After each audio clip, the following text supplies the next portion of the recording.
Assalomu alaykum hurmatli yurtdoshlar. Fikrat tahlili dasturining navbatdagi soni efirda. Studiyada doimiy ekspertimiz Fikrat tahlilchisi, tarixchi Ixtiyor aka Esonov. Assalomu alaykum. Va alaykum assalom. Ixtiyor aka xush kelibsiz. Umuman safardan xush kelibsiz.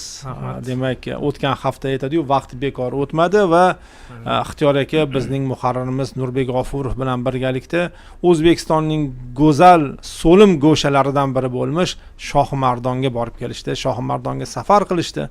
O'z aytadi-ku, o'z ko'zimiz bilan ko'rib, keyin u haqda suhbat qilamiz deb niyat qilib mana Shohimardonni safar qilib kelishdi. Bugun biz mana vatanimizning bir bo'lagi bo'lmish Shohimardon haqida suhbat qilamiz va bunda Ixtiyor akaning shaxsiy taassurotlari ham o'rin olgan ushbu ko'rsatuvdan biz so'rovnoma e'lon qildik. Hurmatli muxlislar, chatda demak hozir mana 45 ga yaqin ishtirokchi ovoz berib bo'lishdi. Shohimardonni bilasizmi degan Ixtiyor aka? Shohimardonni bilasizmi degan so'rovnoma e'lon qildik. Javoblar demak, birinchisi doimali jo'shib aytamiz. Albatta, axir bu vatanimning bir bo'lagi-ku. Va 70% odam shunday deb javob berishgan. Bu juda yaxshi. Eshitganman deguvchilar 23% ni tashkil qilyapti. Yo'q, afsus, u qayerda deganlar 7-8% ni tashkil qilyapti. Bu bizni ko'rayotganlar. Demak, bu bizning kamchiligimiz Ixtiyor aka. Biz bunda vatandoshlarimizni aslo ayblay olmaymiz. Demak, biz shu vaqtgacha Napoleon haqida, Gitler, Stalin haqida juda ko'p o'nlab ko'rsatuvlar qilganmiz.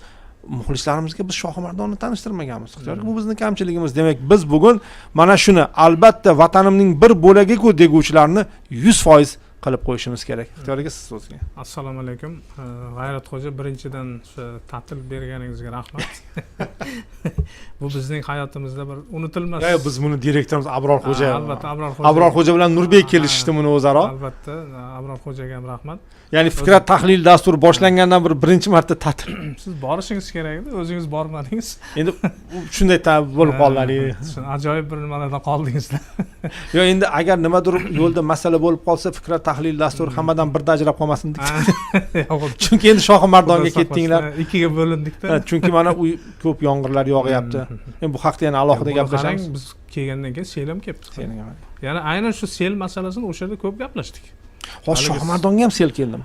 Yo'q, Shohimardonga Qirg'izistonda sel kelmadi, lekin biz o'tgan joylarda shunaqangi nimalarni ko'p ko'rdik, selni yo'llarini. Lekin u yerda doimiy bu xavf bor. Nurbek bilan ancha shularni gaplashib keldik, qarang. Xuddi haligi oldindan endi ko'ra bilmaymiz hech narsani, lekin Nurbek bilan ba'zi bir joylarda aytdik, sel shu yerdan keladimi? Qirg'izistonda qo'sh mana shu hududlarda sel keldi. Albatta. Mana shu fursatdan foydalanib o'sha Qirg'izistondagi qirg'iz xalqiga o'sha hamdardlik bildiramiz. O'zimizning odamlar u yerda ko'pchilik sel balosi, suv balosidan asrasin deb bekorga aytilmaydi. Suv balosidan o'zing asragin. Lekin G'ayratxo'ja, albatta juda ham ajoyib o'sha kunlarni boshimizdan kechirdik. Salkam 4 kun bo'ldik. Shohimardonda 2 kun, Namanganda 1 kun va Vodilda 1 kun bo'ldik. Endi Farg'ona vodiysi bilasiz, bu durdona, haqiqiy durdona. O'zi yo'lma-yo'lakay mana shu taassurotlarni aytsam, birinchi meni bu hayratga solgani o'zimizni, hatto men geograf bo'lib turib, masalan, geografiyada o'qigan bo'lsam ham mana shu joylarni yaxshi bilmas ekanman. Ohangaron tumani. O'zimizning Ohangaron tumani, Toshkent viloyati, o'sha Angren keyin nimaga chiqib ketamiz-ku, Dovonga, Qamchiq dovoniga. Yo'ldagi tabiatni ko'rib haqiqatan hayratlandik. Endi Nurbek ko'p borib yuradi, bilasiz. Va hamrohlarimiz bilan albatta haqiqiy vatanimizning eng so'lim go'shalarini ko'rib, albatta hayratlanamiz. Siz hali vodiyga bormasdan aytyapsiz. Vodiyga bormasdan o'sha yo'ldagi boyagi Ohangaron tumanidagi o'sha ko'rinib turgan tog'lar va u yerdagi qishloqlarni ko'rib, haqiqatan vatanimizni nihoyatda bir so'lim joylarini ko'rib, bir bahri diling ochiladi, xursand bo'lasiz. Endi Qamchiq dovoni bu alohida mavzu. Dovondan o'tdik albatta, keyin o'sha Namangan shahrida bo'ldik. U yerda shahar infratuzilmasi bilan tanishdik. O'sha Namangan shahri ham juda go'zal. Kechalari o'sha chiqib aylandik Namanganni. Shahar, umuman vodiy G'ayratxo'ja vodiy baribir odamni ancha nima deydi oshufta qilarkanda insonni juda ham chiroyli joylar, aholisi vodiyliklar bilasiz nihoyatda mehmondo'st, sermulozamat, albatta yaxshi, juda ham yaxshi xalqimiz, rosa yaxshi rostdan ham. O'sha Namangandagi boyagi soylar, shaharning ichidagi o'sha nimalarda hatto cho'mildik ham G'ayratxo'jaga. Albatta, qanday yoz-ku axir. Albatta yoz juda ham nihoyatda yaxshi. Keyin ertasi kuni o'sha Shohimardonga bordik. Shohimardonda endi tabiat haqida albatta alohida gapiramiz. Bu tabiat, men endi O'zbekistonda ko'p joylarda bo'lganman, lekin baribir Shohimardon bu bir alohida o'rin tutadigan joylardan biri vatanimizning. Bu o'sha zominni mana juda maqtaymiz. O'zi mamlakatimiz katta bo'lgani bilan bunday so'lim, bunday chiroyli joylar baribir unaqa ko'p emas, barmoq bilan sanarli, lekin aynan mana shu Shohimardon o'sha eng yuqorisida turadigan bir nimada, shu eng so'lim joylarimizdan bittasi. Shvetsariyada. Hozir bir muxlis chatda hozir yozibdilar, axir bu O'zbekistonning Shvetsariyasi-ku deb. Shvetsariya, aynan Shvetsariya. Endi zomin go'zal albatta. Zomin nihoyatda go'zal, zominni boyagi iqlimi. Endi zomin katta ham. Katta iqlimi, u bir alohida nimasi bor zominda, lekin vodil hali teginilmagan nimada. U yerga hali infratuzilma olib kelinsa, u haqiqatan Shvetsariya rostdan ham. Boyagi oqayotgan soylar, uning tabiati, ertalabki havosini aytmaysizmi? Ammo ko'ngilni xira qiladigan ba'zi bir jihatlari bor ekan, buni endi aytib o'tmasak bo'lmaydi. Mana shu Shohimardonga o'tadigan postlarda, ya'ni o'zbek-qirg'iz postlarida o'sha afsuski hali ham boyagi kamchiliklar bor.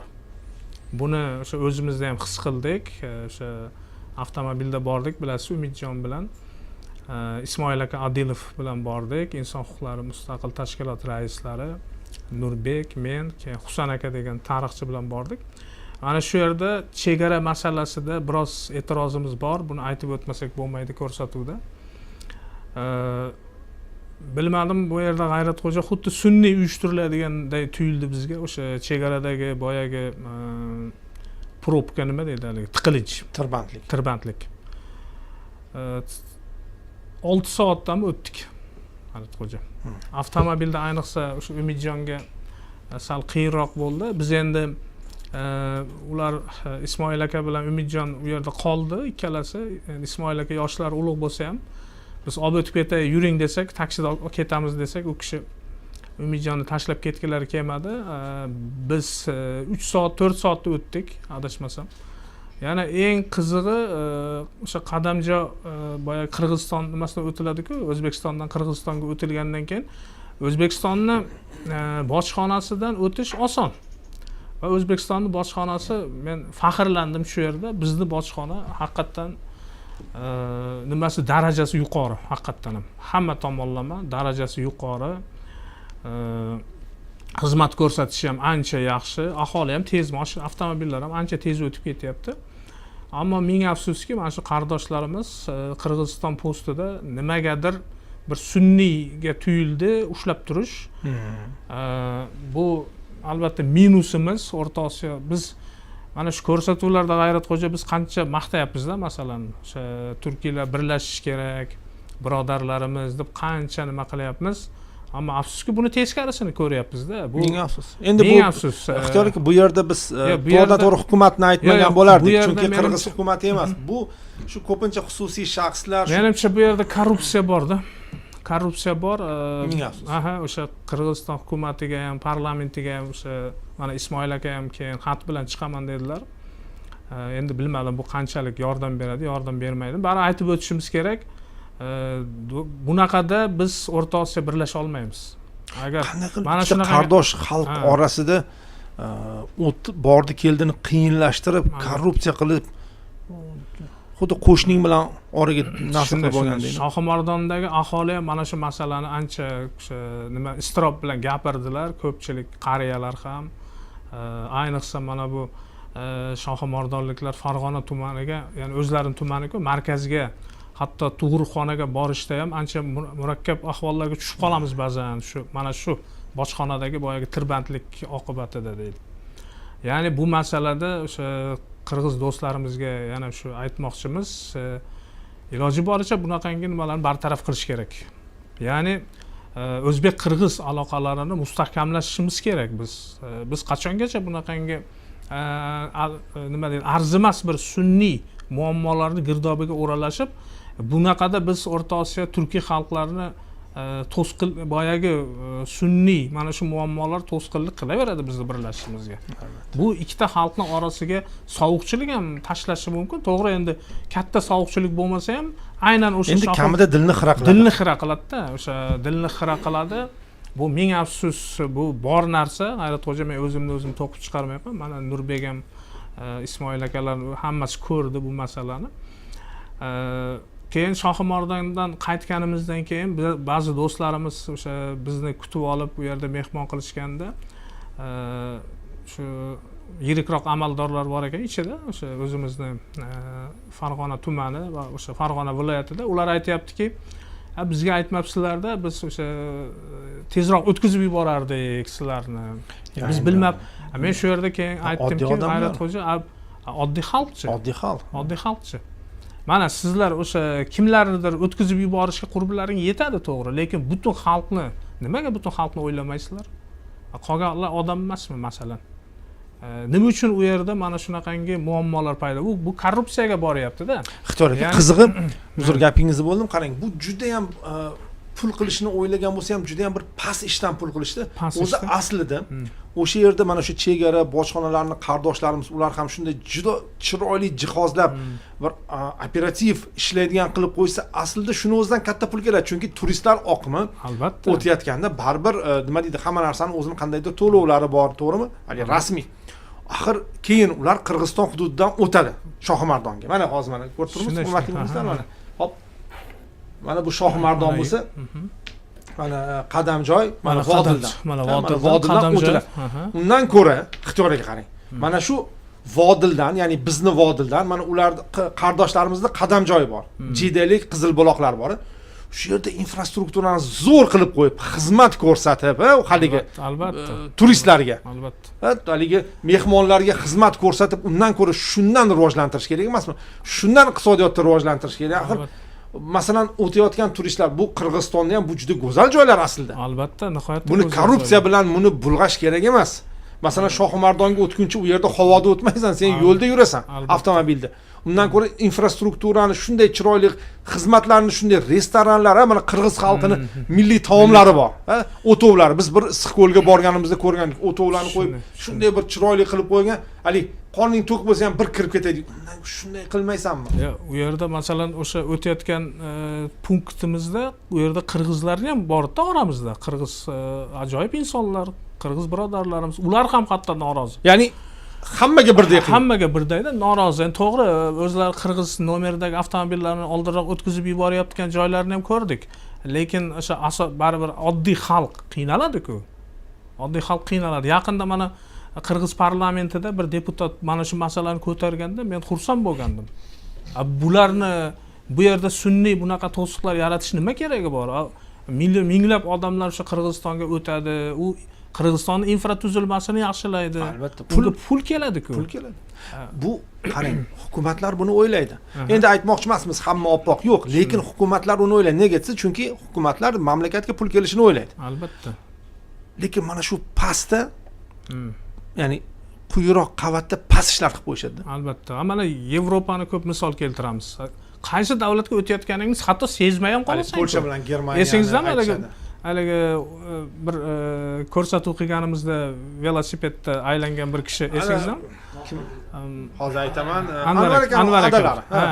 Shu kishi aytdi-ku, men o'tib ketibman, telefon qilsam, o'g'lim u yoqdan turib, sunniy yo'ldosh orqali. Siz falonchi davlatga siz Germaniyadasiz-ku deyapti. Yo, men Gollandiyadaman deyapman deydi. Qarang, axir biz ulardan ham yaqinroq emasmi ixtiyorga? Biz bitta xalqmiz-ku, bunda o'ylab qaraganda. O'zbek, Qirg'iz. O'zbek, Qirg'iz. Nima kerak bu bunaqangi sunniy boyagi biz o'zi xursand bo'lgandik, ya'ni ID karta bilan o'tdik. ID karta bilan, mana ID karta bilan o'tish bu o'zi katta qadam aslida. Albatta. Ya'ni qizil pasport borib unga pechat urdi, u yoqqa o'tdi, qaytdi degan emas, ID karta. Buni o'zi katta qadam aslida.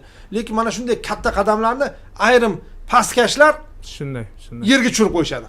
Bu yerda o'sha qaysidir bir nimalar amaldorlarning o'sha nimasini mo'ljallangan shekilda. Endi korrupsiya bu har bir mamlakatda bu hali ming afsus nima deydi, obro'sini ham tushiradigan. Hurmatli muxlislar, mana ko'ryapsiz, qarang, birgina o'sha punktdagi korrupsioner, poraxo'rlarning o'z ishiga mas'uliyatsizlarcha yondashuvchilarning butun mamlakat haqida fikr ketib qoladi. Bu juda ham yomon. Shuning uchun bunga ehtiyot bo'lish kerak. Har bir inson o'zi bilan mamlakatini obro'sini ko'tarib yuradi. Buni unutmaslik kerak. Har bir inson vatanini obro'sini ko'tarib yuradi. Chunki odamlarga farqi yo'q boshqa yerdagilarga. Bunda ko'radi, o'zbekning bir ishini ko'rib, o'zbeklar shunday ekan deb ketaveradi yoki qirg'izning bir ishini ko'rib, qirg'izlar shunday ekan deb ketaveradi. Yo'q, unutmaslik kerak. Biz vatanimizni obro'sini ko'tarib yuramiz yelkamizda. Buni hech ham tushirmaslik kerak. Faqat boshga ko'tarish kerak. Shunday. O'sha yerda bir ikkita qirg'iz oqsoqollar bilan gaplashib qoldik, G'ayratxo'ja. Qayerda? Qirg'izistondami yo o'tish punktidanmi? Qadam joydan o'tdik. Qarang, bu yerda eng qizig'i Xitoyga keling, boshidan boshlaylik. Xo'p, Shohimardonga qanday o'tdinglar o'zi? Qayerdan, qanday bordingiz? Mana Namangandan Farg'onaga o'tdingiz. Namangandan Farg'ona Vodilga keldik. Mana Vodilga keldik. Bu Vodil Vodillik kelindagi Vodilmi? Aynan o'sha Vodil, ajoyib bir shaharcha, ya'ni o'sha tumanni markazi ham hisoblanar ekan Vodil. Va mana post bor, qadamjoyga o'tish. Biz to'g'ridan-to'g'ri ertalab Nurbek adashmasam 9:10 larga keldik. 9:10 larga keldik va bu yerdan bizga maslahat berilganda, ya'ni Shohimardonda bizni kutib oladigan Ahad aka degan kishi kutib olish kerak edi. U kishi telefon orqali aytdi o'zi, G'ayratxo'ja. Mashina bo'lsa tashlab kelinglar. Qarang, biladda ular. Endi mashinani tashlab u yerdan taksida kelsalaring tezroq o'tib ketasizlar deganga, endi biz ko'nglimiz bo'lmadi. Shu endi sizlar Toshkentliklar-da. Sizlar endi Toshkentdan men mashinada kelaman, bemalol Farg'onaga tashlab ketaman, oxirigacha boraman degansizlar-da. Endi Umidjonim qoyil qildinglar. Umidjonim otini toychog'ini tashlab ketgisi kelmadi shekilli, yo boramiz dedi, o'tamiz deb oldi. Va o'tdik. Taxminan 6 soat ketdi, Nurbek. 6 soat, 7 soat ketdi. Qardoshingni yurtiga o'tib kelishga 6 soat ketdi. 17 kilometrga o'tishimiz uchun 6 soatdan oshiq vaqt ketdi. O'zimiz 4 soatda o'tdik. Nurbek, men, keyin Husan aka uchalamiz ketdik. Ismoil aka yoshi ulug' bo'lsa ham u kishi tashlab ketgisi kelmadi. Yaxshi ham qolgan ekan Ismoil aka. Bu yerda Umidjon bilan kimlardir urushib ketay desa, endi Ismoil aka baribir inson huquqlari mustaqil tashkilot raislari turib oldim deydi haligilar. Bir ikkita o'sha qirg'iz birodarlar bilan sal qolibdi bu yerda. Yaxshi emas, qardoshlar, yaxshi emas. Yaxshi emas. Undan ko'ra aytadi-ku, bu oshnom bilan kutib olmaysanmi? Ha, shunday. Haligi Farg'ona vodiylik yigitlar ham aytayapti, biz bu qirg'iz birodarlarni doimo bir sizlar bu yoqda mehmon qilib kutib olamiz-ku deyapti. Nega bizga bunaqangi munosabat dedi. Endi men aytdim, yo'q, u yerda qirg'iz xalqi emas, u yerda ayrim qo'shtirnoq ichidagi boyagi amaldorlar, har bir millatning shunaqalari bo'ladi o'zi. Bor, shunaqalar bo'ladi. Ming afsus. Endi bizda ham bor unaqa amaldorlar. Bitta faqat qirg'izlarda emas. Mana shu qarang, o'rtoq amaldorlar, mana shu sizlarni jig'ildonlaring tufayli nima uchun ikkita xalq bir-biriga mana shunday munosabatda bo'lib qolishi kerak? Bu yaxshi emas.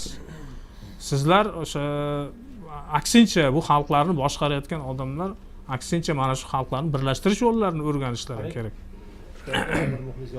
Qo'shni qardosh, ya'ni qardosh davlatlar aholisi, qarang, qardosh. Endi qo'shni deb yoziblar, ruxsat bersangiz shuni qardosh deb o'qiyman, chunki biz qo'shni deganda Rossiya bilan Xitoy nazar tutamiz. Qolganlar, ya'ni Qozog'iston, Qirg'iziston, Tojikiston, Turkmaniston bizga qo'shni emas, qardoshlarimz.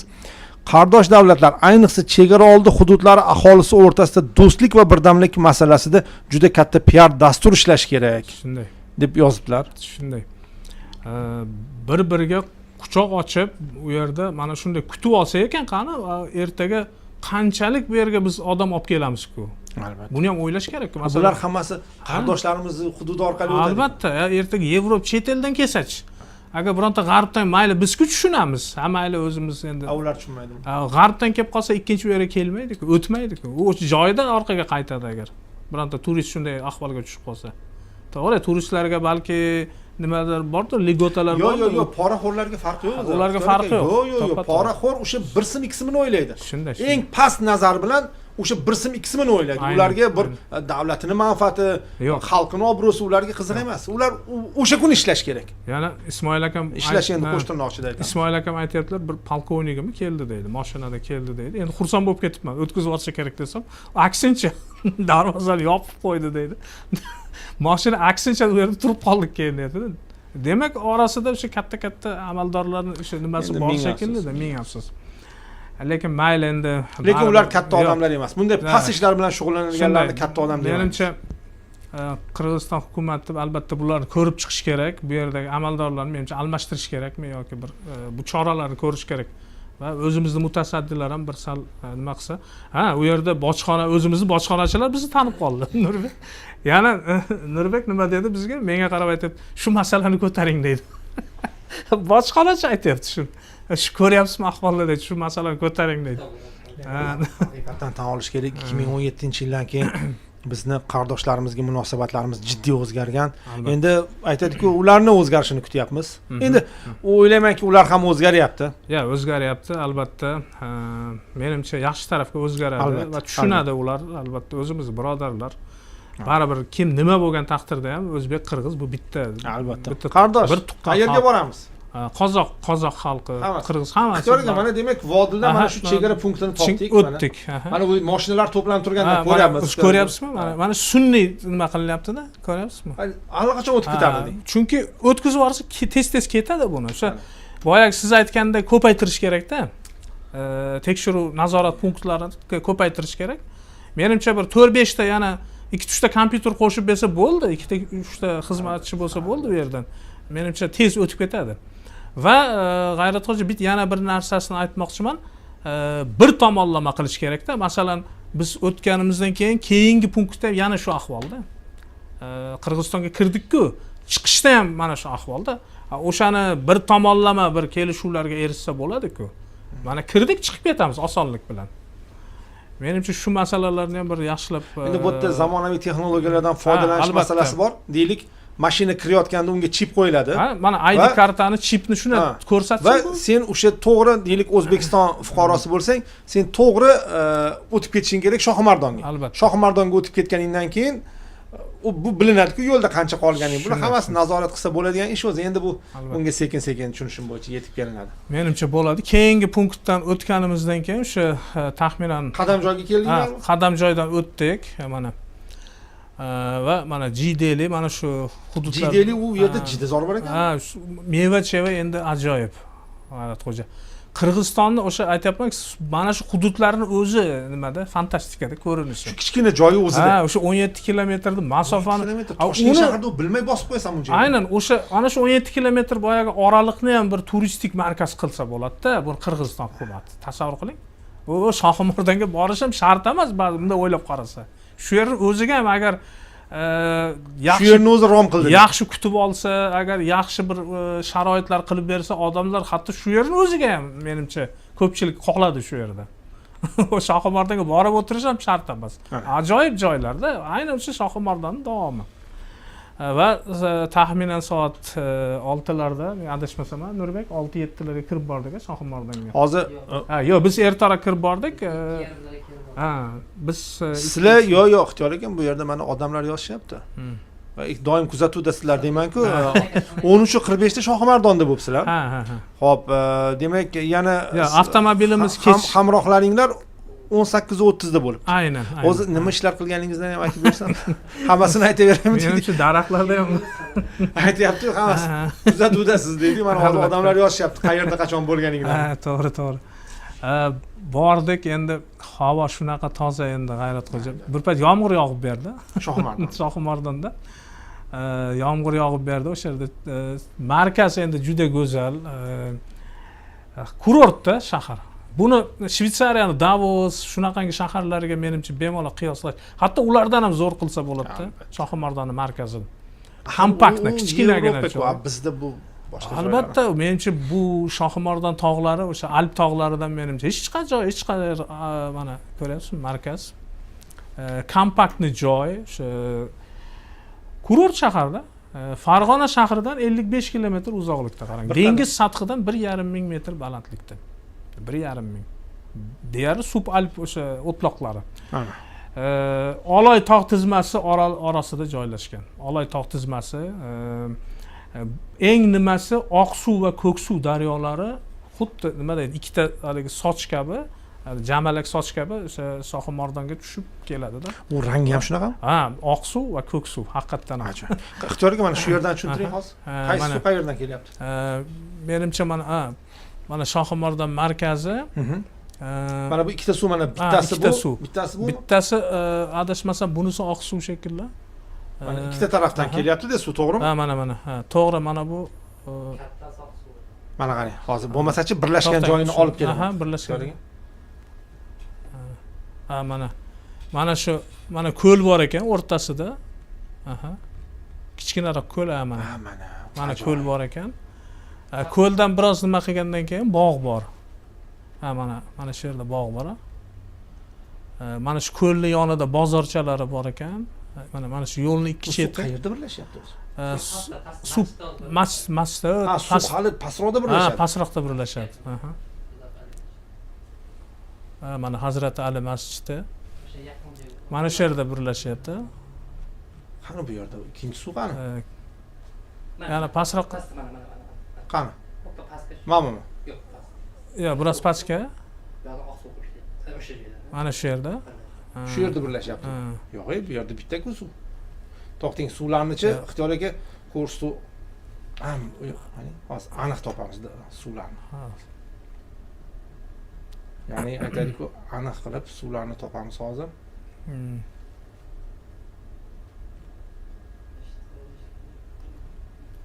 Shu yerda adashmasam, mana shu yerda birlashadi. Mana bo'ldi bu. Mana. Bu Ko'ksuv kichkina ekanda. Ha, kichkinaroqda. Mana hurmatli muxlislar, nuqtasini ham topdik. Demak, mana bu tarafda Ko'ksuv, bu Oqsuv. Oqsuv, suv rostdan ham juda ham shaffof, muzda endi ichib bu aytganingizdek boygi ko'ldan biroz o'tib birlashadi. Bog'ning etagida birlashar ekan. Aynan o'sha shu yerda, mana shu yerda birlashyapti. Mana bu yerda birlashyapti. Shunday. Bali Yevropalarda, chet ellarda daryolarni birlashayotganini ko'rsatdik-ku. Yo'kani Malayziyada, Kuala Lumpur o'rtasida qarang, o'zimizda qanday chiroyli. Albatta. Buni endi tasavvur qilib bunaqa bo'lmaydi. Buni borib ko'rish kerak. Buni borib ko'rish kerak-da. Aytyapman-ku, bu Shvetsariyadan ham zo'r, haqiqatdan. Haligi suvni zilolligini ko'rsangiz, bu Oxunjon Madaliyev o'zi qo'shig'ida aytardi, bu mubolag'a emas, haqiqatdan bori shu. Ixtiyoriga mana siz bir necha marta Shvetsariyaga o'xshatyapsiz. Aslida biz buni shunchalik ko'p targ'ib qilishimiz kerak, shunchalik ko'p buni aytishimiz kerakki, Shvetsariyaga borganlar axir bu Shohimardon-ku deyish kerak. Aynan. Alp tog'lariga chiqib axir bu Shohimardon-ku deyish kerak. Aytyapman-ku, tabiati hech qaysi Shvetsariyadan qolishmaydi. Faqat infratuzilma kerak-da. O'shanaqa infratuzilma qilinsa bo'ldi, bu Shvetsariyadan o'tib ketadi. Infratuzilma kerak. Boyagi o'sha nima deydi? Kanat yo'llar, temir yo'llar, asfalt, eng zamonaviy asfalt yo'llar. Bo'ldi, kempinglar, masalan, Yevropadagidek. Mana Qubbon ko'li. Afsuski Qubbon ko'liga chiqa olmadik. To'g'risi boyagi muammolardan keyin yana u yoqqa ham o'tish uchun Qirg'iziston postidan o'tish kerak ekan. Qubbon ko'li bizniki? Qubbon ko'li, u yoqqa o'tish uchun ham o'sha Qirg'iziston postidan o'tishimiz kerak ekanda. Afsuski to'g'risi boyagi postdan o'tishda endi ma'naviy charchoq, ham jismoniy, ham ma'naviy charchaganimiz uchun hech kim rozi bo'lmadi. Men bularga aytdim, chiqaylik, nima bo'lsa bo'lsin desa, yo'q, qo'ying dedi. Yana shular toqatimiz yo'q dedi u yerdan postdan o'tishga. Undan ko'ra yuqoriroqqa Yordon degan joylarga chiqamiz dedik. Qarang, nima deyapsiz otini? Yordon. Yordonmi? Men ko'p manbalarda Iordan deb o'qiyapman. Yo'q, Iordan emas, Yordon. Endi menimcha ruschada Iordan bo'lib ketgan bo'lsa kerak-da. Bu xaritada ham Iordan deb yozib qo'yibdi. Endi ruschada. Men kecha mana shu mavzuni o'rganganimda ixtiyoriga hayron bo'ldim. Iordan bizda ham bor ekan dedim. Mana qarang. Mana Iordan deb yozib qo'yibdi. Yordanda, Yordon. Iordan deb yozib qo'ygan. Mana Yordon qishlog'i. o'zi xaritalar bilan ham ishlashimiz kerak. Shu yerda Albatta. o'zbekcha ma'lumotlarni ko'proq kiritishimiz kerak. O'zi borganlarda lokatsiyalar tashlab kelmasizlarda, ichida yozib bir nimalarni. Chunki mana qarang, hozir ko'rgan odam demak u Shohimardondagi Yardan qishlog'i deb o'ylayapti. Yo'q, Yardan deb yozibdi. Yordon qishlog'i. Yordon Qishlog'i, Archatog'. Endi boyagi mana bu boya ko'rsatdingiz-ku suratda Qubbon ko'li Shohimardondan o'sha 7 kilometr janubiy sharqda joylashgan Moviy ko'l. Bu ko'l 1766-yilda o'sha bir qator kuchli zilzilalardan keyin shakllangan. Zilzila natijasida shakllangan. Dengiz sathidan 1724 metr balandlikda. Mana shu joy, shu yer bo'lishi kerak. Mana shu. Mana shu yer. Ko'ryapsizmi? Shu mana o'z Qurbon ko'l degan, Qubbon ko'li. Endi Nurbeklar o'zlari aybdor, chunki o'zlari chiqisi kelmadi. Men bu yerni ko'rganman. Endi bildik nimaga chiqisi kelmagan. Chunki bu yerda arg'imchoqlar masalasi bo'lgan. Albatta. Bular o'sha attraksion. Hurmatli muxlislar, xullas Shohimardon bog'larida arg'imchoqlar juda ham arzon ekan. Bu parkini men alohida gapirmoqchiman. O'sha Shohimardon bog'i borda. Bu bog' menimcha unikal. Nurbek mana yaxshi tanishib chiqdi u yer bilan. Menimcha O'zbekistonda eng arzon attraksionlar shu yerda bo'lsa kerak. 5000 dan nima qildik a? 5000 dan hamma xursand, butun xalq shu yerga kelib yig'ilgan. Undan tashqari o'sha Ahad aka degan kishi, bizni kutib olgan kishi, u yerda boyagi turli xil ko'ngilochar tomoshalarni uyushtirar ekanlar. Dorbozlar, boyagi o'sha milliy o'yinlar juda ajoyib, unikal. Haqiqatan ham butun xalq kelgan tomosha, hamma xursand. Bu mamlakatimizni uncha joyda bunaqangi nima bo'lmasa kerak, hech qoyil qolish kerak. Mana shu Ahad akalarga rahmat. Xalqni o'sha yerda ko'nglini olib, xursand qilib, har kuni yana 2 mahal shunaqangi tomoshalar ko'rsatilar ekan. Bog' ajoyib. G'ayratxo'ja, men ikkinchi marta borishimda Shohimardonga 1996-yil biz talabalik paytimiz borgan edik. U paytda bunaqangi nimalar yo'q edi. To'siqlar, boyagi punktlar yo'q edi. Biz bemalol borganmiz, esimda. Lekin Qubbon ko'liga chiqqanimizda o'sha paytda ham punkt bor edi, o'sha o'zbek-qirg'iz nimasida. O'tganmiz. Ko'l nima deydi? Haqiqatan nima deydi? Ko'z oldingizda xuddi bir dengiz tepasida bir moviy ko'l ko'z oldingizga tovlanadi-da. Shunaqangi chiroyli endi. Buni endi men bir fikr gap bilan ham bir qilib bera olmasam kerak. O'sha 1996-yilda borganimizda, ishonasizmi, chet elliklar juda ko'p edi. Hozir bilmadim, chiqmadik. Menimcha, lekin Shohimardonda ko'rmadik chet elliklarni. Lekin o'sha paytda chet elliklarni men ko'p ko'rgandim. Gollandiya, Angliyadan kelgan, hammasi suratlarga olib, qanday xursand edi-da, juda ajoyib joy. Lekin chiqish kerak edi. Endi mayli, yigitlar rozi bo'lishmadi. Keyingi safar menimcha albatta attraksionga to'ydik. Endi albatta hozir qirg'iz qardoshlarimiz yozishyapti. Bir qaysidir hududlarni yozishyapti. Shu yerga kelmabsizlarda mehmon qilardik deb qirg'izchasiga yozishyapti. Boramiz, xudo xolasa. Endi agar shu nima bojxonalar yaxshi tartibga kelib qolsa, albatta xursand bo'lamiz. Xalqimiz ham xursand bo'ladi. Albatta. Xalqlarimiz xursand bo'ladi. Xalqlarimiz, ikkita xalq, qardosh xalqlar. Boyagi ko'l o'sha 1724 metr tepalikda qarang. Ko'lning uzunligi 170 metr, kengligi 60 metr. Chuqurligi 5 dan 10 metrgacha boradi. Endi havosi, G'ayratxo'ja, buni deb takrorlab beryapti demang, havo bilmadim. Bunaqangi havoni men uncha joyda bunaqa havo bo'lmasa kerak. To'g'ri, mana Zominda, Baxmalda, boshqa Sangardakda bo'lganmiz. U yerlarning havosi ham bir mislsiz, lekin Shohimardonniki bilmadim. Mutlaqo boshqachada. To'ymaysizlar havoga. Ertalab yana soat 5-6 dan turib olganmiz. Bu yigitlar bu yoqqa ketdi, biz Ismoil aka bilan boshqa tarafiga ketdik. Shu Ismoil akam 70 dan oshgan bo'lsalar ham nafasi qisiladilar-ku, ochilib ketdi. Xuddi yosh yigitday chiqib ketyapti, charchamayaptilar-da. Mazzada haligi. Toza havo albatta. Juda toza havo, endi aylanib o'sha toqqa chiqib ketdik, umuman charchamayapmiz-da haligi. Ertalab Shohimardonliklar haqiqatan bir juda mehnatkash, bir qanday mehmondo'st, bir muloyim xalq ekan. hamma ertalab non ko'tarib qaymoq ko'tarib uyiga kirib ketyapti, hammasi salom beradi. Ajoyib. Tepaga chiqdik, keyin pastga tushib o'sha nimasi bor ekan, sanatoriyasi bor ekan. Buni ham tarixi ajoyib ekan, G'ayratxo'ja. O'sha sanatoriyada shu sanatoriyaning tarixini biladigan ba'zi bir odamlar bilan suhbatlashdik. Rasmlarni tashladik Nurbek o'sha sanatoriyani. Shokirjon olib chiqasizmi? Ya'ni sihatgoh. Sihatgoh. G'ayratxo'ja buni bilasizmi, Skobelov qurdirgan ekan. O'sha qattoli? O'sha qattol qurdirgan ekan. Xalq uchun qurdirmagandir. Endi qarang, buni topgan joyini qarangda, shunaqangi zo'r joyga. Biladi, u qayerga borishi. Ular bosqinchilar biladi. Bosqinchi. O'zi o'shaning uchun ham bosqinchi bo'lib kelgan-ku. Shunday. O'zi Shohimardonga o'sha Marg'ilon, Qo'qon xalqi janglar bilan chekingan ekanda, toqqa qochib. Shunday. Rus armiyasi, bosqinchi armiya ularni ta'qib qilib chiqqanda Shohimardonga. Ular biznikilar tepaga chekingan. Otishmalar otib ular chekingan. 20 ming xalq halok bo'lgan ekan Shohimardonning o'zida shu janglarda. 20 ming. Lekin bu chiqadida, boyagi Skobelov chiqadida bu yerni yaxshi ko'rib qoladi-da, boyagi havo zo'rda havo rostdan ham. U biladi, mana o'zimiz ko'rdik-ku, u yerdan ketgin kelmaydi-da. Haligi joydan keyin o'ziga haligi usatba quradi. Saroycha hali ham bor, o'sha saroychasi bor va saroychani keyin o'sha bu voqeani aytib berayotgan keksa kishi aytib beryapti. Skobelovni yosh o'sha paytda endi uylangan, yoshroq bo'lgan-ku Skobelov o'zi. U uylanganmi?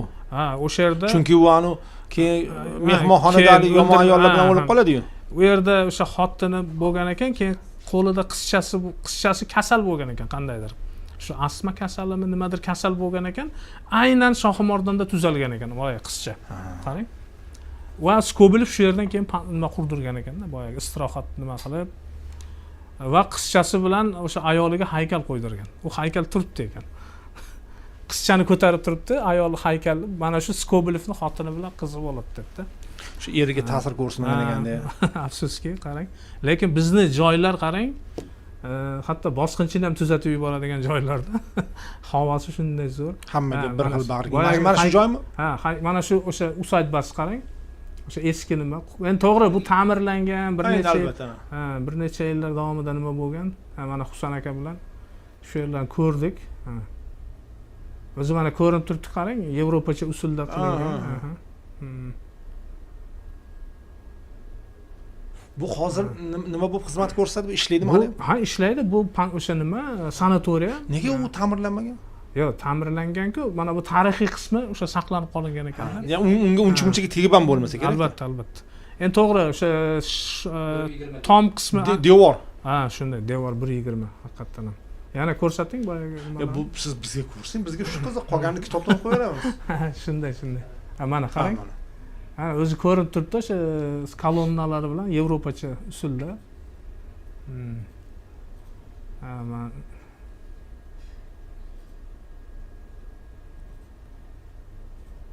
Agar bu yoqqa o'tish oson bo'lganda, bu sanatoriyada iloji bo'lsa ko'proq odamlarimiz dam olsa ajoyib bo'lar ekan. Albatta. Narxlari ham juda arzon. Adashmasam 80 mingdan 120 minggacha kuniga. Ha? Kunlik lyuks 120. Faqat mana shu o'tishni aytmasa, bu yerga o'zi aslida ko'p borib bu hududni iqtisodiyotiga ham katta yordam bo'ladi. Albatta. Aytyapman-ku, bu ketgin kelmaydi-da boyagi joylarda. Shunaqangi havo toza endi. Ayniqsa mana bu haqiqatan ham. Shunday. Kichkina mehmonchalar, mehmon uylari, mehmon uylari.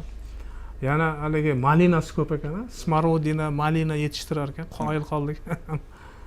Hamma narsa bor-da, haligi shamollar, masalan, turli xil kasalliklarga davo bo'ladigan nimalar.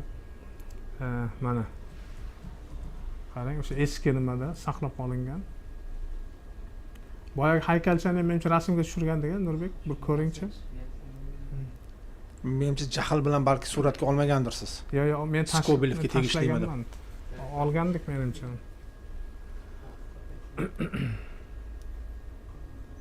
Mana muxlislar Nurbekni ko'rishdi hozir efirda.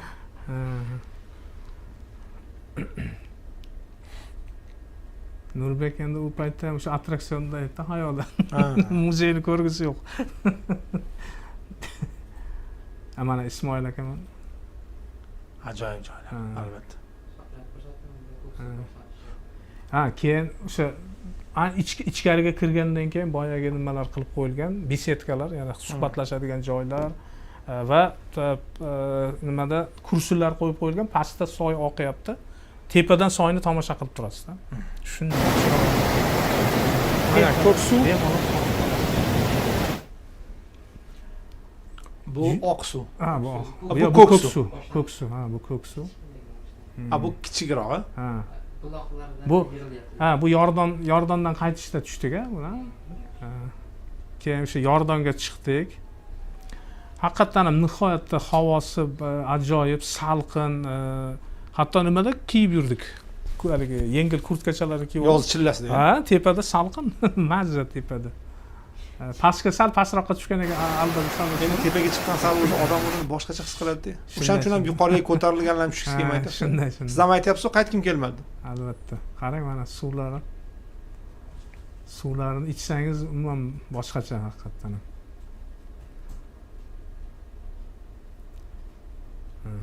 Ajoyib.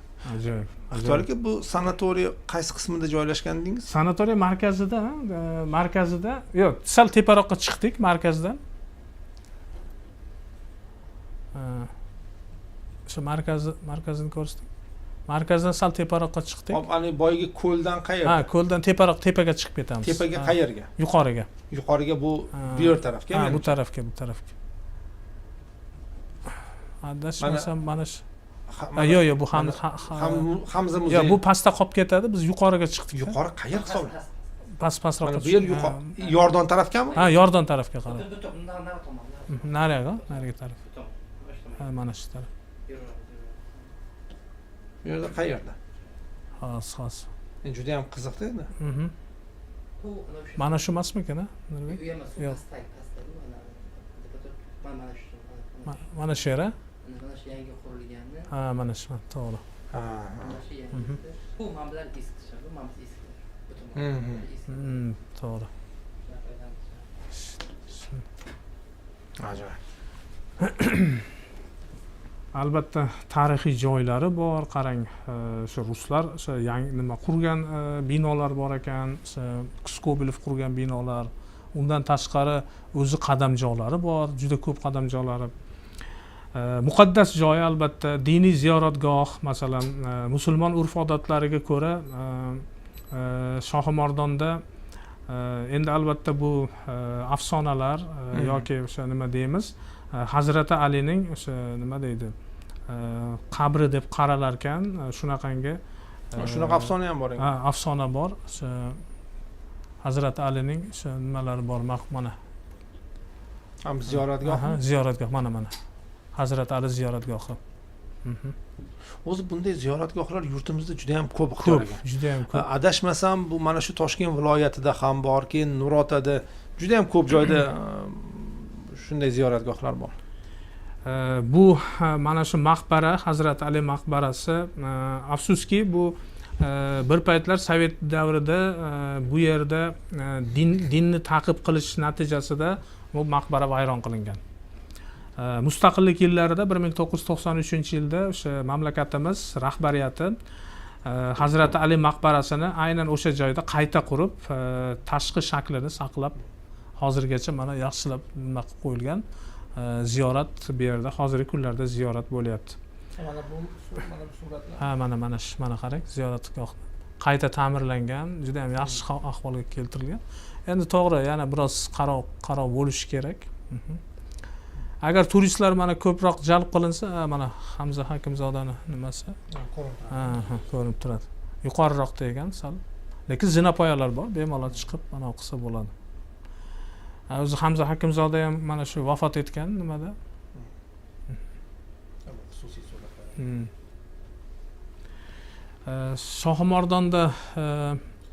Shohimardondan Yordonga chiqdik.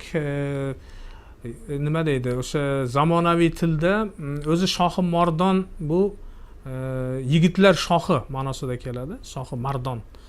Mardak erkak-ku tojik tilida, fors tilida shoh, yigitlar shohi, erkaklar shohi degan joy. Yana bir ba'zi nimalar bor, Don Suam deyishadi. Endi endi lingvistikani menimcha G'aybullaga yaxshiroq tushuntirib bersalar kerak. Bu etimologiyalarni albatta biroz tahlil qilish kerak. Umuman suv ma'nosida ham kelishi mumkin. Mana Hamza Hakimzodani nimasi ekan.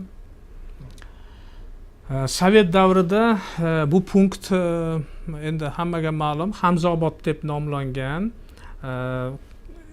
Ikki qismda umuman olganda Shohimardon boyagi asosiy qismi Shohimardon bo'lsa, keyin sal yuqoriroqda boya Yordon qishlog'ida o'zi ikkita aholi punkti bor. Ikkita aholi, yirik ikkita aholi punkti bor. Shohimardon va Yordon.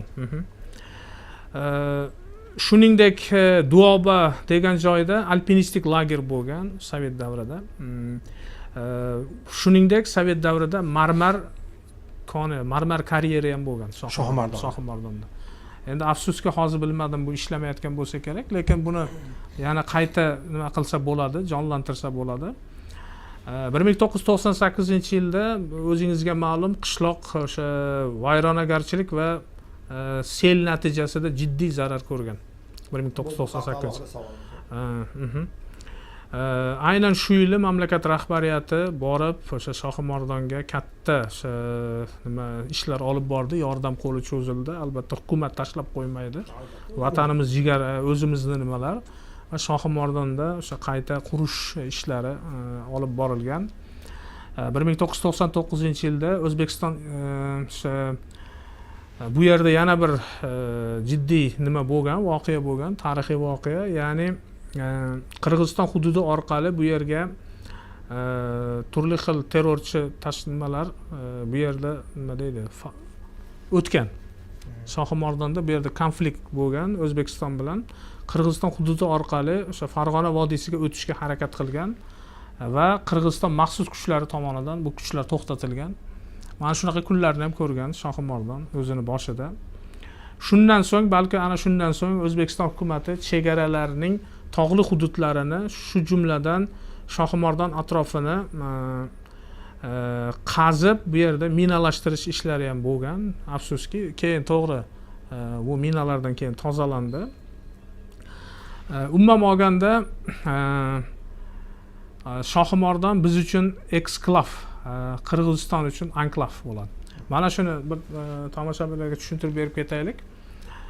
Shokirjon, mana eksklav bilan anklavni xaritasini ko'rsatib yuboring. Mana shu S ko'ryapsizmi? Agar eksklavdan boshlaylik, Shohimardon biz uchun eksklav. O'zbekiston uchun, ya'ni vatanimiz uchun eksklav, Qirg'iziston uchun u anklav bo'ladi. Eksklav degani yunon tilidan kalit ma'nosida keladi.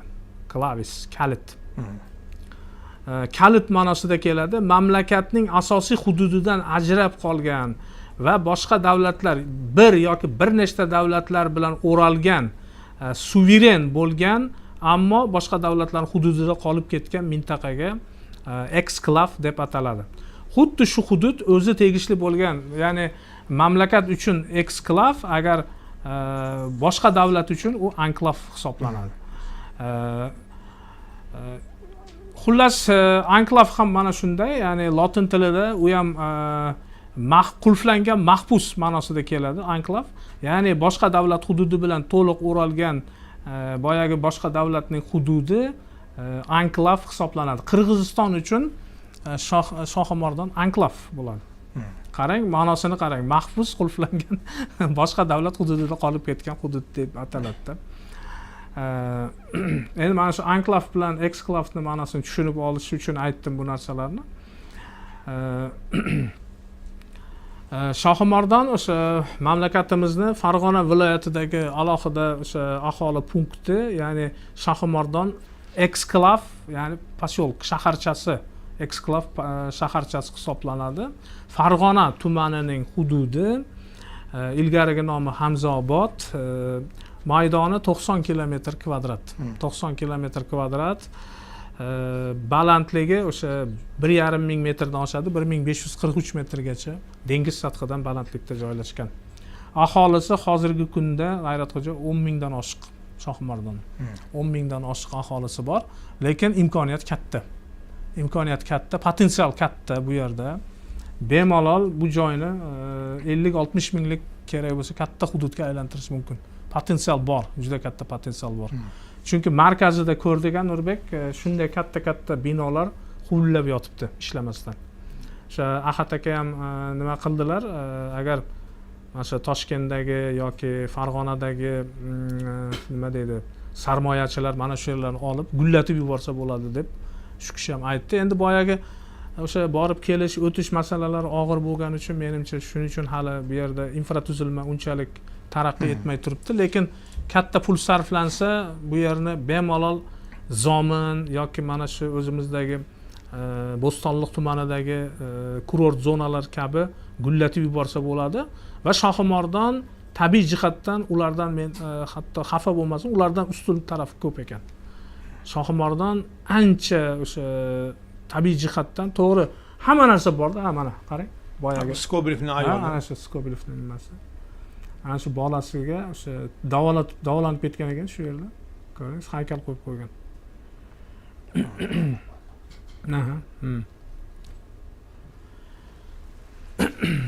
Qarang, qanday ajoyib, ha? Albatta. Aktyor aka, endi keyingi savolimiz, boya siz biroz aytib o'tdingiz va ko'pchilik bizning yoshimizdagilar ham buni o'sha ommaviy axborot vositalaridan eslaydi. 98-yilgi holat, o'zi umuman sel masalasi, biz bilamiz mana shu vodiy taraflarda, mana yaqinda, mana siz boya hamdardlik bildirib ketdingiz, qardosh Qirg'izistonda O'sh shahri atroflaridagi sel kelishlari yana yoki vodiyda Ixtiyorga, demak 98-yilda o'sha mash'um deydimi, shunday bo'lgan. Shohimardonga sel kelgan va juda ham ayanchli oqibatlarga olib kelgan Shohimardon fojiasi deymiz. Bu haqda hozir videolar ham bor. Endi shu haqda sizga savolim va biroz umumiyroq ham savol berib ketay. O sel bu qanday hodisa o'zi? Nimaga bu doim deylik insonlarni qanday desam ekan, hali kutilmaganda deydimi yoki agar kutiladigan bo'lsa undan saqlanishni, undan himoyalanishni chorasi yo'qmi? Umuman sel haqida va 98-yilgi Shohimardon fojiasi. Umuman o'sha 98-yildagi Shohimardon fojiasi o'sha tariximizdagi eng mudhish voqealardan biri bo'lgan edi. Katta sel kelgan Shohimardonga, juda ko'p qurbonlarni olib kelgan. Shu hatto markazigacha kelgan. Mana sel haqida endi gaplashsak, sel bu G'ayratxo'ja daryo, ko'l yoki suv ombordagi suv sathining ko'tarilishi natijasida, toshishi natijasida boshqa o'zanlarga chiqib ketishiga sel deb aytiladi. Iqtisodiyotga, ijtimoiy sohaga va tabiiy muhitga nihoyatda katta moddiy zarar yetkazishi natijasida ma'lum bir hududni sezilarli darajada suv bosishiga sel deb aytiladi. Ya'ni suv bosimini yuqori darajaga chiqishi, bunda daryolardagi suv sathini qarang, takrorlanadigan ancha uzoq vaqt ko'tarilishi, ya'ni qarang, doimo mana o'zandan suv tushib turadi, to'g'rimi? Ma'lum bir miqdorda suv tushib turadi. Ammo tasavvur qiling, qishda masalan qorlar erishi yoki qorlarning yaxshi erimasligi yoki muzlarning tiqilib qolishi natijasida yoki o'sha boyagi o'zandagi tagida grunt bor-ku, ko'tarilib qolishi natijasida cho'kindi jinslar olib kelinishi natijasida, ayniqsa o'sha qor va muzlarning o'sha ko'chishi natijasida sel boyagi daryodagi kelayotgan suv chiqib ketadi-da, o'zandan chiqib ketib boshqa yoqqa burilib ketadi. U boshqa yo'l izlay boshlaydi o'ziga va mana shu natijasida boyagi mash'um hodisalar yuz beradi. Shokirjon, men bitta video tashlagandim selni qanday kelib chiqish haqida. Mana kuzda namlik bilan to'yinganligi va qishda qattiq chuqur muzlashi tufayli tuproqni infiltratsiya xususiyatlari sezilarli darajada kamaygan bo'lsa, suv toshqini halokatli bo'lishi mumkin. Tushunyapsizmi? Shokirjon, videoni u yerga olib chiqasiz? Bu video emas-da. Yo'q, bu Shohimardon haqida. Hozir Shokirjon u yoqqa olib chiqadilar.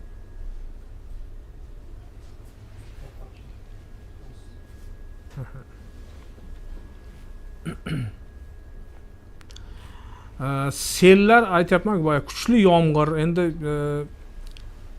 to'silib qoladi-da. Masalan, katta muzlar yaxshi erimay, masalan birdaniga kelib qoldi, ko'chki bo'ldi. Boyagi daryoni yo'lini to'sib qo'ydi. Mana ketyapti. Daryo yo'li to'sib qolingandan keyin katta suv kelyapti-ku, endi to'planib, u suv boshqa yoqqa chiqib ketadi. Toshib chiqib ketadi. Yoki boyagi toshlar to'sib qolyapti yo'lni. Yoki ya'ni buni oldindan bilish yo'q, buni oldini olish uchun bu nihoyatda rivojlangan davlat bo'lishi kerak. Uni tinimsiz tozalab turib, uni oldindan u qiyin masala. Uni prognoz qilib bo'lmaydi. Unga nihoyatda katta texnologiyalar, nihoyatda ko'p pul ketadigan nimalar. Masalan, mana o'sha Rossiyaning ma'lum bir hududlari bor, doimiy toshqinlar ichida-da. Ya'ni mana hattoki ularda mana shu toshqinlar davri deb atalar ekan, bahor. Shunday nom ham qo'yib olinganki, shunday. Bundan qochib qutulib bo'lmaydi. Mana bu yil bahorda juda qattiq bo'ldi. Aytyapman, muz agar muz me'yorida erib, sokingina oqsa ekan, ketaveradi yo'lida. Lekin birdaniga to'sib qo'ysa-chi, muzlar to'sib qo'ysa, tasavvur qilasizmi? Boyagi o'zlarini to'sib qo'yadi. Faqat muz emas, boshqa omillari ham bor-da. Pastidagi grunt ko'tarilib qolishi mumkin. Yoki tog' jinslari. Yoki toshlar to'sib qolishi mumkin. Yer qimirlashi natijasida boyagi joylar to'sib qolishi mumkin. Va ketdi. Mana shundan sel kelib chiqadi. Sellar yiliga bir necha marta sodir ham bo'lishi mumkin. Ming afsuski. Qisqasi bu muddatli, ammo o'sha qishda mana erish tufayli sodir bo'ladigan juda kuchli yomg'ir bilan yoki qorlar bilan bog'liq bo'lgan toshqinlarga mana shu sel deb aytiladi.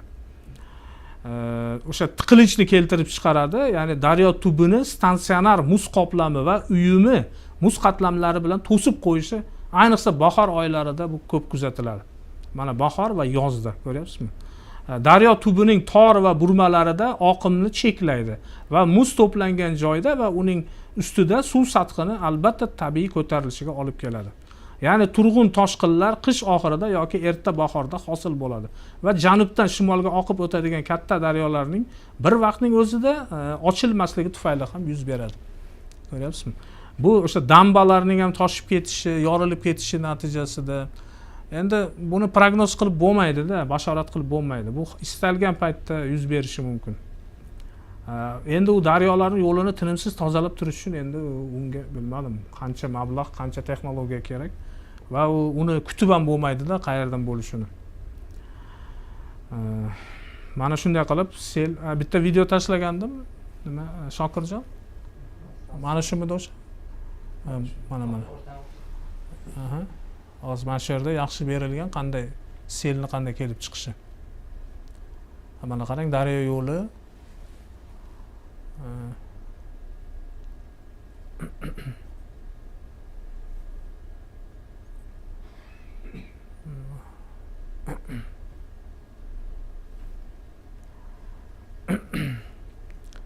Mana ko'rdingiz, o'piriladi-da hozir mana daryo yo'li bo'lsa ketdi mana. Zilzila yoki mana ko'rdingiz, ketdi mana. Yo'lni to'sib qo'ydi-da. Yo'lni to'sib qo'ydi va suv boshqa yoqqa qarab ketib qolishi mumkin.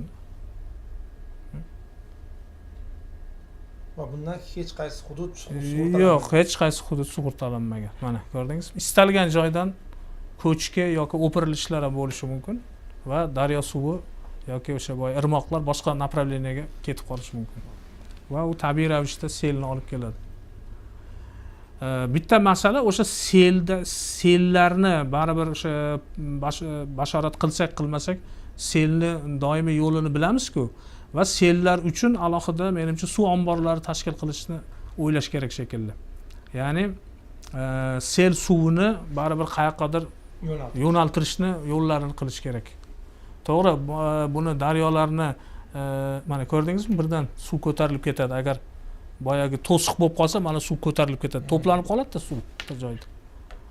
Va suv boshqa yoqqa qarab toshib tushib ketishi mumkin-da. Endi agar bu to'siq-ku baqvat bo'lsa-ku, ko'l bo'lib saqlanib qoladi. Ko'l bo'lib saqlanib qoladi. Haligi Tojikistondagi ko'llar bor-ku, katta Sares. O'sha mana ko'rdingizmi? Ochilib ketishi mumkin-da, mana ketdi, boshqa yoqqa qarab urib ketishi mumkin-da. Bu yana qo'rqinchli. Va qo'rqinchli, bu katta o'sha loyqa bilan, toshlar bilan keladi. Ya'ni bu suv degani bu zilol suv. Yo'q, suv kelyapti degani emas. Suv kelmaydi-da, mana ko'rdingizmi? Bu dahshatli, mana damba platinalarni ham yorib ketishi mumkin-da. Va ketadi, xudo xohlasa. Bekorgalik suv balosidan asrasin deyilmaydi, ixtiyor ekan. Albatta. Ixtiyor aka o'zi haqiqatdan bu juda qo'rqinchli eshitilar ekan. Qo'rqinchli. Bir kichik voqea aytib beraman, ruxsat bersang. 2 daqiqa. Shunday bo'ldi, hovlida hali suv, ariq bog'lashga to'g'ri keldi. O'sha qishloqdagi bir joydan ariqni bog'lashga to'g'ri keldi. Nurbek qibraydi. Haligi suvni bog'ladim. Bir 3 ta tarafga ketadigan suv. Haligi suvni bog'ladim. Hozir mana buni kelayotganini ko'rib yodimga tushdi. Nima bo'ldi? Haligi suvni bog'ladim. Va undan bir 30 metr narida 30 ariqdan keladi suv va qanchadir qismi nechidir metr quvurning ichidan o'tadi u suv. Va bizni hovlini etagiga men tezroq yurib bordim, suv hali yetib kelmadi. Va haligi quvurni oldida o'tiribman. Quvur katta emas, mana shunday hajm. Nechtalik deyiladi bu bilmadim. 200 talikmi? 200 talik, 300 talik quvur deylik. Quvur katta emas, qarang. Va suv o'sha yerdan qachon kelar ekan deb yonida o'tirdim. Endi suv kelish kerak, men boyga hovlini etagiga suv yetib borganini bilib xotirjam uyga kirib ketaman. Ishonasizmi, Ixtiyor aka? Kichkina quvur, men uni oldida o'tiraman. Vahimasi uni. Bilasizmi, birinchi uzoqdan shiq hali kelar ekanda suv. Haqiqatda mana bor. Qo'rqinchli. Keyin boyga ovoz kelyapti. Suv yo'q hali. Suv yo'q. Vahima bor, suv yo'q. Bir pas turib, sekin quvur uchib kelgani ham yo'q suv. Sekin ko'tarildi, quvurdan suv ko'tarilyapti-da. Va u biroz ko'tarilib, keyin biz tarafdagi quvurga o'tadi. Bu pasroqda sal. Bir qanchadir ko'tarilmaguncha u yoqqa o'tmaydi. Ishonasizmi, Ixtiyorga haligi sekin kelyapti-yu va ko'tarilib quvurni to'ldirdi. Endi uni vahimasini ko'rsangiz, endi shunaqa o'qiyapti. Men aytdim, bu kichkina joyda mana shunday vahima, Xudo saqlasin, bu kattaroq kelsa bu odam o'takasini yoradigan darajada bo'lar ekan-da. Xudo saqlasin, qarang. Ali yoshligimizda odamlar hazillashardi-ku, Ali qayerdadir suv toshib ketsa, endi maza qilib lotkalarda yurishar ekan, deya u yerda lotkada yuradigan holat bo'lmaydi. Yurib bo'psan u yerda, Xudo saqlasin. Va yana bir video bor. Yaponiyadagi tsunami. Bu dahshat. Bu yuqoridan olingan. Eng yomoni, qaysidir avtomobillar uni ko'rmayapti hali. Sal pasroqda bo'lsa. Yo'q, chunki ular masalan bilmadim qancha uzoqda vertolyotga osonku uni suratga olish. Vertolyot tsunamini suratga olib turibdi. Avtomobil hali uni ko'rmayapti, suv unga qarama-qarshi kelayotgan. Endi tasavvur qiling ularning holatini. Suvimiz 50 metr, 80 metr baland. Xudo saqlasin, bu juda ham bekorga o'sha suv balosidan asrasin deyilmaydi. Ixtiyoriga davom etamiz. Endi bevosita Shohimardonni qarang, hamma aspekti bilan nima qilsak, hamma narsa bor-da. Tarix desangiz tarix, tabiat desangiz tabiat, barcha komponentlarni ko'rish mumkin. Ko'l desangiz ko'l. Shu bitta dengiz yo'qda, qolgan hamma narsa bor.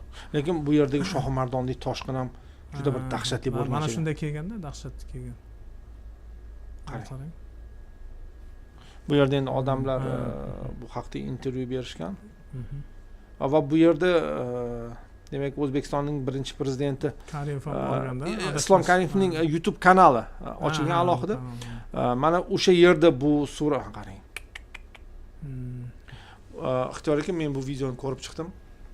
Qarang, bu yerda suv toshqinida, Shohimardondagi suv toshqinida o'ziga xos bir juda qo'rqinchli holat bor ekanki, suv tog'dan tushayotganda toshlarni surib tushadi-ku. Boyagi toshlar bir-biriga urilib, undan olov chaqnab tushgan ekan. Endi buni endi dahshat, buni qo'rqinchini tasavvur qiling. Ya'ni o'zi shundoq ham suv kelyapti, katta suv kelyapti. Katta suv, loyqa suv qo'rqinchli bo'lib kelyapti. Endi u oldinda toshlarni surib kelayotgani uchun umuman olganda meni ko'p ko'rsatishadi. Shokirjon, ko'proq bu katta ekranni ko'rsatish kerak-da, ya'ni muxlislarga bu o'ylaymanki qiziqroq bo'ladi. Ixtiyor aka, boyagi toshlar kelayotganda bir-biriga urilib, chaqnab olov sachratib kelayotgan ekan. Juda ham katta bir masofada bir-biriga olov sachratib kelgan deyshadi. Endi mana bu yerda turli soha vakillari intervyular berishgan. MCS bo'lsa kerak. Mana qarang, Shohimardonga mashina kelgan. Mana bu hali o'sha davom etayotgan vaqti. Endi biroz tushgan. Bu pasaygan. Qarang, mana o'sha yerda armiya ham darhol jalb qilingan ekan. jalb qilingan. Og'ir texnika albatta. Mana qarang, mana uylarmi? Qulab ketgan.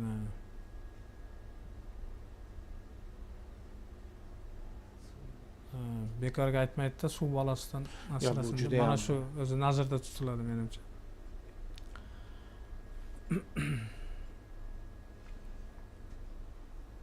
to'qson sakkizinchi yil. Ya'ni yana aynan aytiladi, mana shu Shohimardondagi sel kelishi bu mustaqillikni ham bir sinovdan o'tkazib oldi ham deyishadi.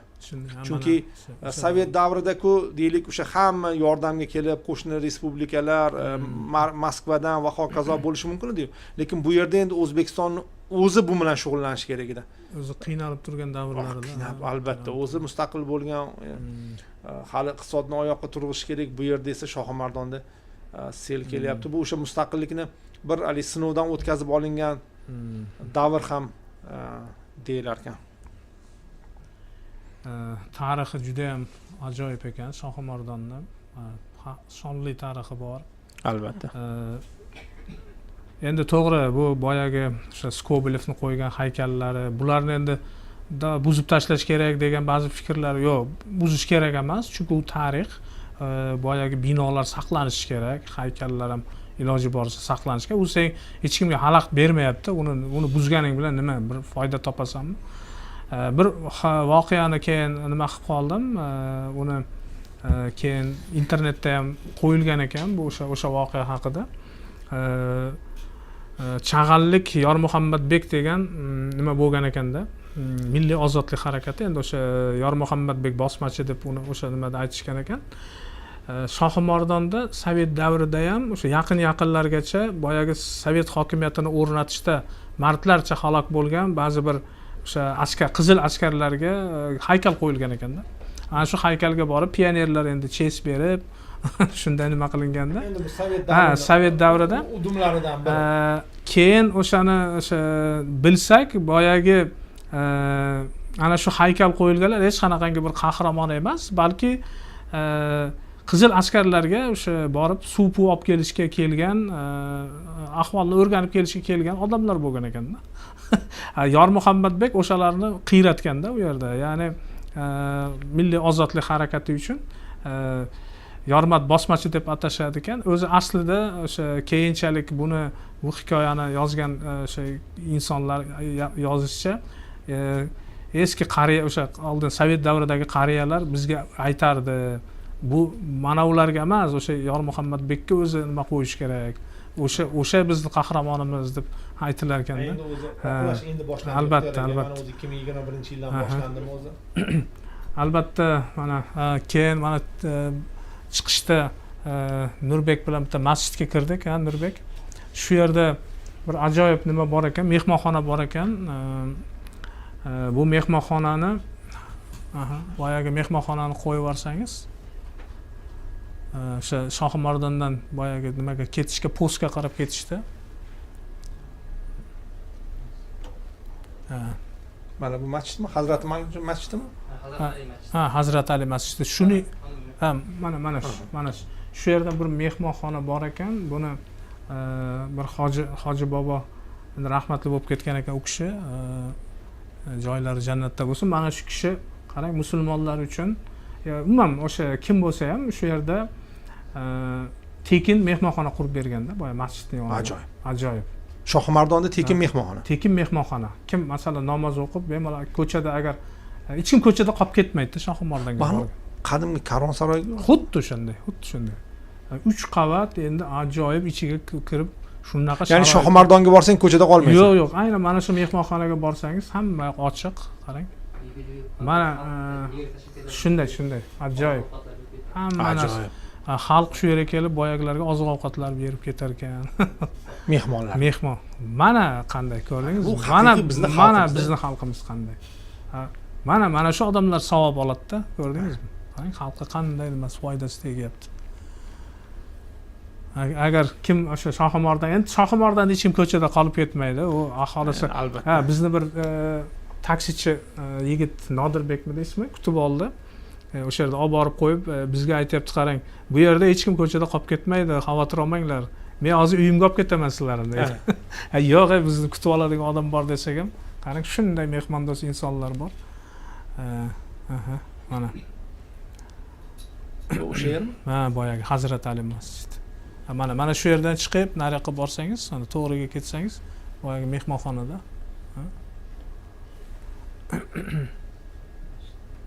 Bu yerlarni aylanishga vaqt bo'ldimi ish qilib? Aylandik. Yo, arg'imchoqdan bo'shamadik Nurbek. Yo, arg'imchoqni ham rosa uchdik. Aytadi-ku, bog'ni planini ham bajaribsiz. Yo, bog'ni unikalli tarafi G'ayratxo'ja birinchidan nihoyatda arzon, ikkinchidan boyagi adashmasam bir 50 yildan oshgan boyagi nima attraksionlar. Ammo ishlayapti-da. Hali ham ishlayapti. Ya baribir modernizatsiya qilish kerak. Endi Nurbek bilan chiqdik, o'sha charxpalaga ham haligi Nurbek ko'rsatyapti, zanglab ketganda endi eski. Qo'rqasan ekan odam deb qo'yadi. Lekin modernizatsiya qilish kerak. Endi bunaqa arzon narxda xizmat ko'rsatib tursa, modernizatsiya ham biroz qiyinroq bo'ladimi deyman. Ha, lekin zo'r, mana qarang, masjidlari ham ajoyib. Hamma komponentlar bor. Shohimordonga borgan odam achinmas ekan. Boyagi postdagi qiyinchiliklar ham unutilib ketdi. To'g'risi, unutib yubordik. Sen borgan ekan bir kun dam olganimiz ekan, qoyil gap bo'lishi mumkin emas.